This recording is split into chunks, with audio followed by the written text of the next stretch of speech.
Pemirsa, dalam Pilkada 2024, daerah-daerah strategis di Indonesia, terutama yang berada di Pulau Jawa, dimenangkan oleh calon-calon kepala daerah yang diusung oleh Koalisi Indonesia Maju Plus. Sebut saja di Jawa Tengah yang dikenal sebagai kandang banteng ditaklukkan calon yang diusung Kim Plus, yaitu Ahmad Lutfi Taj Yassin. Perolehan suara calon pimpinan daerah lain, usungan Kim Plus yang tinggi dalam versi hitung cepat pun terjadi di sejumlah daerah strategis lainnya seperti Banten, Jawa Barat, dan Jawa Timur. Ya, hanya di Jakarta, calon kepala daerah yang diusung Kim Plus terganjal langkahnya. Meski untuk menyimpulkan itu, masih perlu menunggu hasil penghitungan resmi oleh Komisi Pemilihan Umum.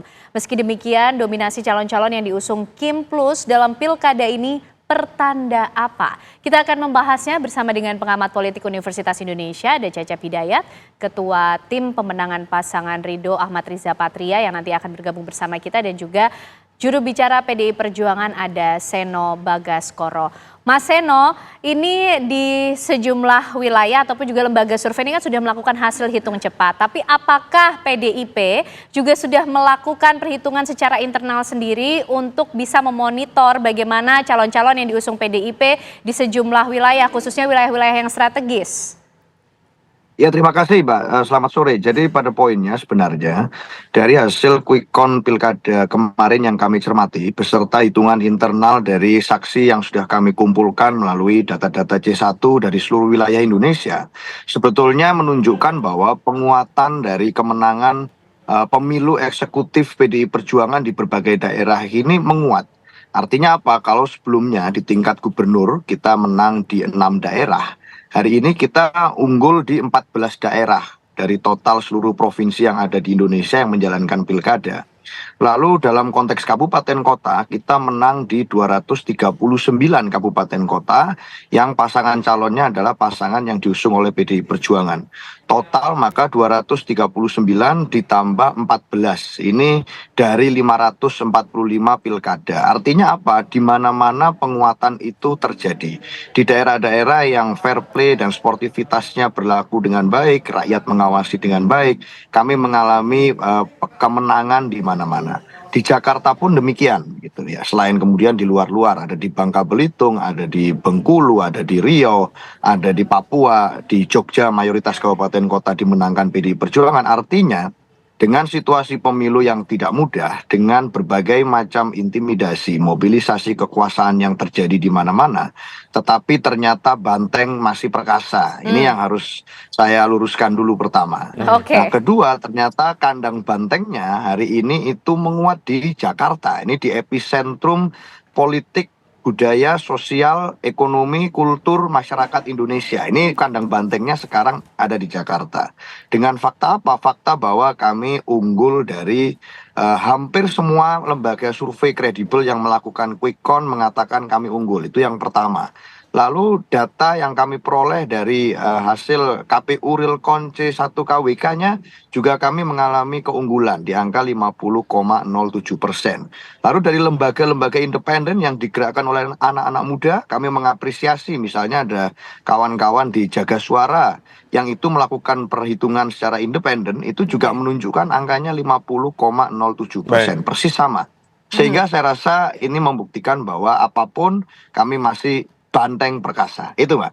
Baik, banteng masih perkasa. Tapi ketika kita lihat daerah-daerah strategis seperti yang contohkan Sumatera Utara, kemudian ada Jawa Barat, Jawa Tengah, Jawa Timur, terutama kita soroti Jawa Tengah. Ini kan yang disebut kandang banteng betulan. Yang lama mungkin ya, betul, kalau yang tadi lama. Mas Seno bilang yang baru, yang lama ini nih. kenapa, Mas? Artinya berdasarkan analisis Anda, kenapa di daerah-daerah yang strategis justru malah kalah, Mas? Ya, kalau di Jawa Tengah secara khusus saya juga beberapa kali ke sana. Nah, dalam konteks itu kan sebenarnya dengan angka 40% itu membuktikan seluruh mesin partai sebenarnya sudah bergerak secara optimum.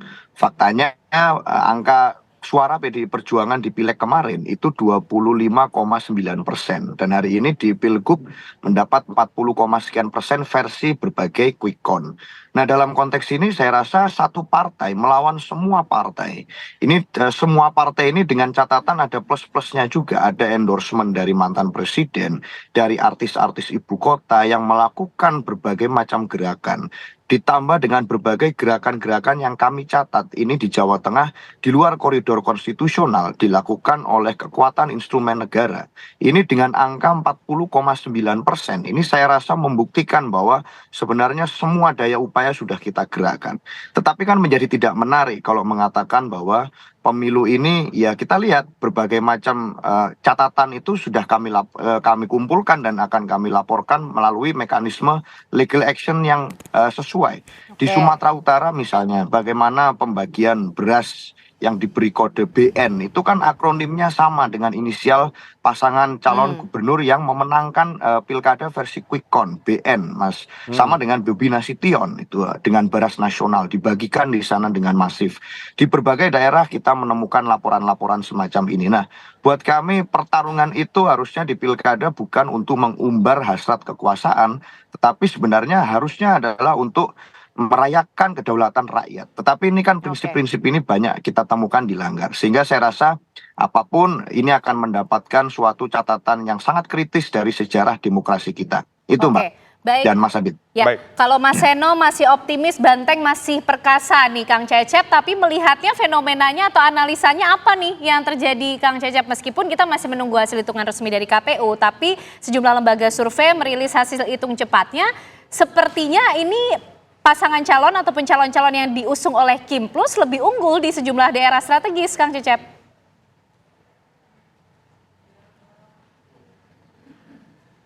Baik, kita belum bisa mendengar suara Kang Cecep. Audionya masih di mute, bisa diaktifkan? Baik, kami masih belum bisa mendengar suara dari Kang Cecep Hidayat.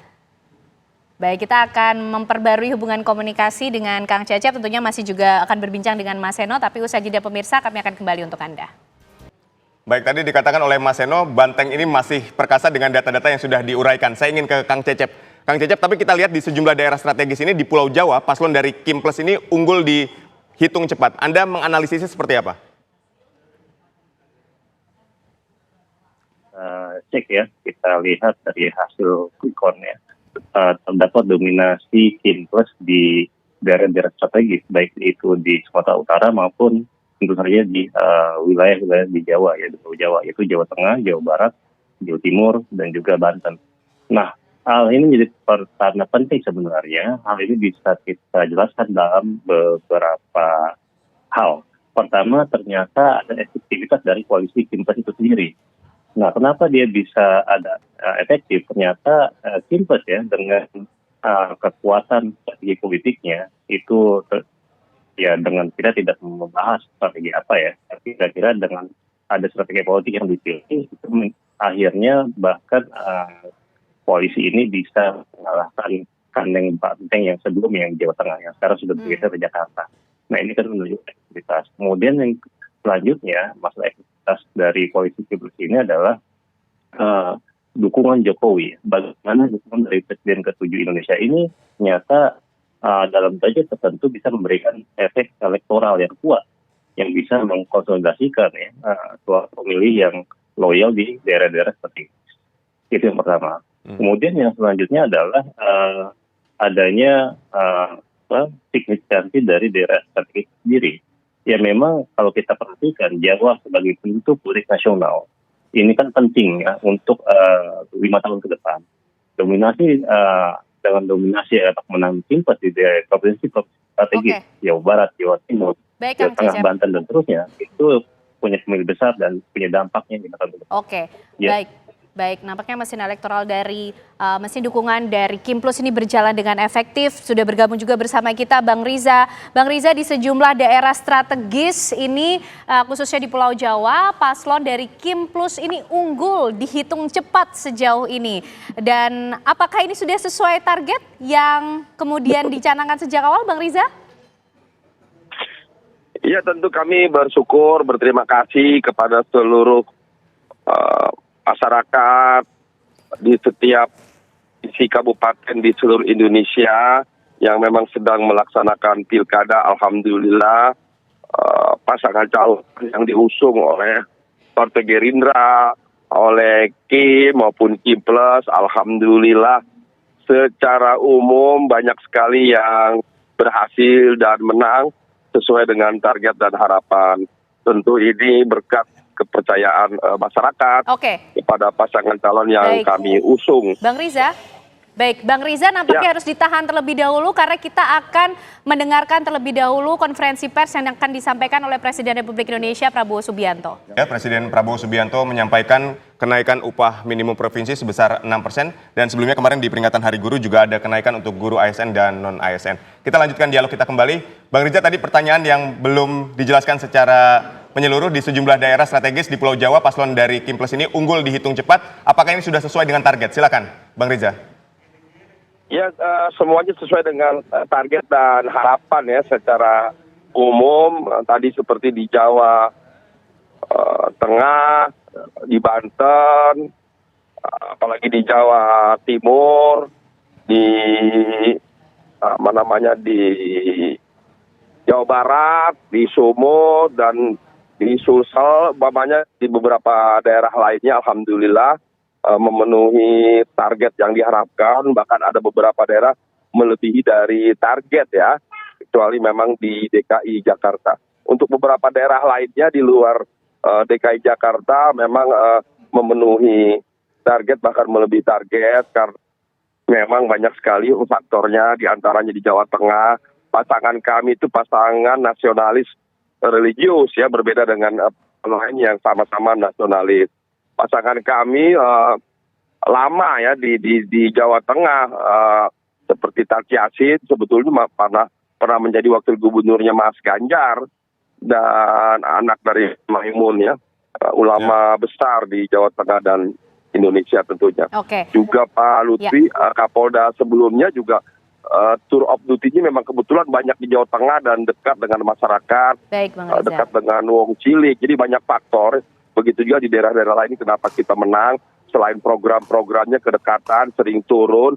Dan yang paling penting adalah teman-teman paslon di seluruh Indonesia ini mengkampanyekan program-program Pak Prabowo seperti makan gizi gratis dan program-program lainnya yang diterima oleh masyarakat, yang baik oleh masyarakat, itu ikut dikampanyekan. Sehingga pemilih-pemilih Prabowo kecenderungannya sebagian besar akan memilih pasangan yang diusung oleh Partai Gerindra atau Kim. Oke, Bang Riza, di sejumlah daerah calon yang diusung Kim Plus unggul. Tapi bagaimana dengan di Jakarta? Optimis 2 putaran di Jakarta, Bang Riza? Ya, memang di Jakarta berbeda ya dengan daerah-daerah lainnya. Ya, memang di sini sangat ketat. Ada beberapa faktor kenapa di Jakarta belum berhasil seperti daerah-daerah lainnya. Banyak faktor tentunya yang memang harus terus kita evaluasi, kita perbaiki ke depan di DKI Jakarta. Namun demikian kami optimis akan masuk di putaran kedua dan kita nanti akan secara lebih baik lagi, lebih komprehensif lagi melaksanakan program-program dan strategi pemenangan di putaran kedua yang kami sudah paham betul sejak awal sebetulnya apa yang menjadi kekurangan yang harus terus diperbaiki, ditingkatkan. Karena memang waktu pilkada serentak di tahun 2024 ini berbeda sekali dengan pilkada 2017 dulu waktu kita mengusung pasangan yang diusung oleh Partai Gerindra bersama PKS umpamanya. Dan juga waktu kita mengusung Pak Ahok, Jokowi Ahok di tahun 2012 umpamanya. Ini berbeda sekali. Pilkada tahun ini pilkada yang singkat sekali waktunya, sementara paslon memang harus lebih banyak sekali turun ke lapangan ya. Waktunya terbatas dibandingkan dulu. Waktu dulu tuh waktunya banyak sekali, lebih dari setahun bisa turun di lapangan. Sekarang tidak lebih dari 2 bulan waktu yang tersedia untuk turun di lapangan. Saya kira itu nanti yang menjadi evaluasi dan pembelajaran bagi kami untuk lebih meningkatkan lagi di waktu yang terbatas sekali. Ya, tim dari Kim Plus ini dari tim pemenangan pasangan Ridho yakin 2 putaran dan hal ini berbeda nih dengan tim pemenangan dari Pramono Rano yang menyatakan ini 1 putaran. Nanti kita akan bahas usai jeda ke Mas Seno, tetaplah di Kabar Petang. Baik, kita langsung ke Mas Seno. Mas Seno, ini kan tim pemenangan dari Pramono Rano ini masih yakin kalau pemilu di Jakarta, Pilkada Jakarta ini 1 putaran. Tapi bagaimana kalau skenarionya memang menjadi 2 putaran, apakah juga siap? Pertanyaannya skenario dari siapa? Kalau skenario dari rakyat Jakarta kan sebenarnya sudah bisa tergambar. Pertama dari tren survei dari masa ke masa itu kan memang angka Mas Pram dan Bang Rano itu mengalami peningkatan terus-menerus. Itu gayung bersambut dengan bagaimana kegiatan kampanye selama 2 bulan terakhir. Mas Pram dan Bang Rano ini masing-masing satu hari bisa lebih dari 10 titik itu masing-masing bergerak. Tim pemenangan, relawan, simpatisan dengan seluruh kelompoknya. Bagaimana dukungan dari mantan-mantan gubernur Jakarta, bagaimana dukungan dari komunitas, kelompok pecinta bola dan lain sebagainya yang ikut bergerak mendukung itu sangat tampak di media sosial maupun di darat. Sehingga dalam konteks itu tentu saja saya rasa kalau seluruh hasil survei menunjukkan sebelum pemilu berlangsung kira-kira angkanya adalah di atas 50% dan quick count dari 6 lembaga survei mengatakan di atas 50%, sebenarnya itu saja sudah menggambarkan bahwa Pilkada Jakarta ini ya lazimnya ya satu putaran, idealnya satu putaran, yang menggambarkan suara rakyat Jakarta ya satu putaran. Apalagi ditambah dengan perhitungan internal kita, ditambah dengan hasil hitungan yang dipublikasi, misalnya bagaimana C1 KWK dari Realcon KPU yang kita hitung dan seterusnya. Ini semuanya mengatakan satu putaran. Bagaimana analisis dari lembaga-lembaga independen yang melakukan penghitungan, semuanya berkesimpulan bahwa Pilkada Jakarta semestinya satu putaran. Tentu kami akan menghormati dan menunggu hasil rekapitulasi berjenjang yang resmi dari KPU untuk mengumumkan hasilnya. Tetapi kalau sudah tergambar seperti ini, akan menjadi lucu dan aneh kalau itu bertolak belakang dengan logika saintifik kita. Baik. Akan Oke. lucu dan aneh kalau nanti yang diumumkan bertolak belakang dengan berbagai hasil quick count Ya. dan juga dari perhitungan suara yang kita hitung berdasarkan C1 yang kita Baik. kumpulkan dan yang dipublikasi oleh KPU. Saya rasa itu, Oke. Mbak. Ya. Baik Adriana Mas tadi. Heno. Bang Riza, bagaimana menanggapi hal ini? Apakah Kimplus mempunyai gambaran yang berbeda sehingga sampai sejauh ini masih optimis bahwa Pilkada Jakarta kan berlangsung 2 putaran? Iya, tentu kami punya optimisme yang tinggi dan juga memiliki data yang kami kumpulkan, kami hitung berulang kali. Jadi kami menghormati berbagai lembaga konsultan, lembaga survei yang melakukan quick count ya. Dari beberapa lembaga memang ada yang menyatakan bahwa pasangan 03 sudah melebihi 50%, juga ada yang menyatakan masih di bawah 50%. Apapun itu kami menghormati hasil quick count yang disampaikan oleh berbagai lembaga survei, konsultan survei, sekalipun kita semua tahu bahwa itu quick count satu gambaran yang mengambil atau mencuplik dari beberapa data tidak 100%.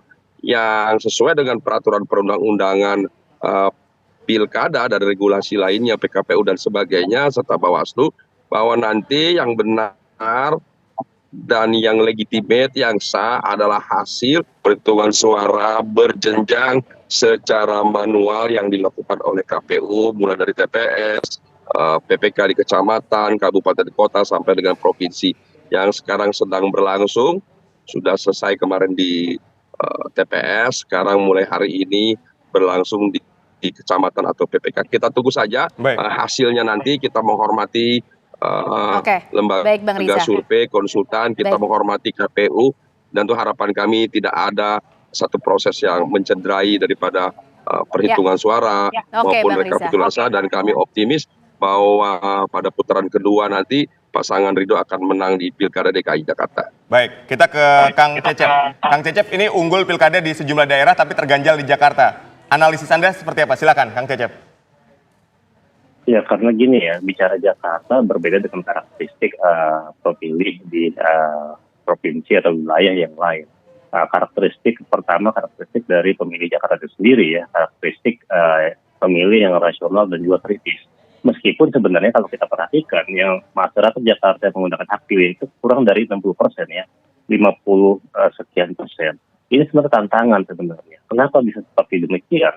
Ya bisa jadi karena isunya ya, masyarakat sendiri sudah skeptis ya dengan elit politik. Meskipun misalnya Presiden ke-7 dan juga Presiden ke-8 itu mengkampanyekan untuk pasangan 01, ternyata tidak endorsement mereka, dukungan mereka tidak membuat masyarakat juga untuk menggunakan hak pilihnya misalnya. kemudian ada dinamika politik lokal ya. Masalah yang dilihat di Jakarta itu kan kemacetan, banjir, perumahan, atau bahkan lingkungan. Itu lebih seru, mungkin lebih relevan ya jika dibandingkan dengan endorse ataupun dukungan dari tokoh nasional, sehingga fokus pemilihnya beda gitu. Kemudian hal-hal demikian ya, kemudian masalah kejenuhan politik juga sebenarnya. Ini kan masyarakat Jakarta terpapar ya dengan intensitas politik nasional ya. Nah ini mereka jenuh misalnya dengan proses politik lokal. Apalagi jika mereka merasa hasilnya tidak perlu signifikan ya bagi kehidupan sehari-hari. Nah, kemudian ya ini yang tadi saya sampaikan bisa rendah juga. Bisa jadi ada kepercayaan rendah pada kandidat ya. Nah, pemilih mungkin merasa kandidat yang tersedia tidak cukup mewakili aspirasi mereka gitu. Ya, seperti kita tahu bagaimana shiftingnya mantan gubernur yang sebelumnya mungkin berhadapan ya di kemarin ternyata balik badan mendukung kandidat dari atau gubernur dari atau yang berbeda gitu. Di sini kan ya, itu level elit, level bawahnya melihatnya tentu berbeda. Gitu. Oke, baik. Ya. Setiap pihak sah-sah saja masih memiliki optimisme masing-masing sambil menunggu hasil rekapitulasi dan tentunya pengumuman hasil resmi dari KPU. Terima kasih Kang Cecep, Mas Seno, Bang Riza sudah bergabung hari ini di Kabar Petang. Sehat selalu.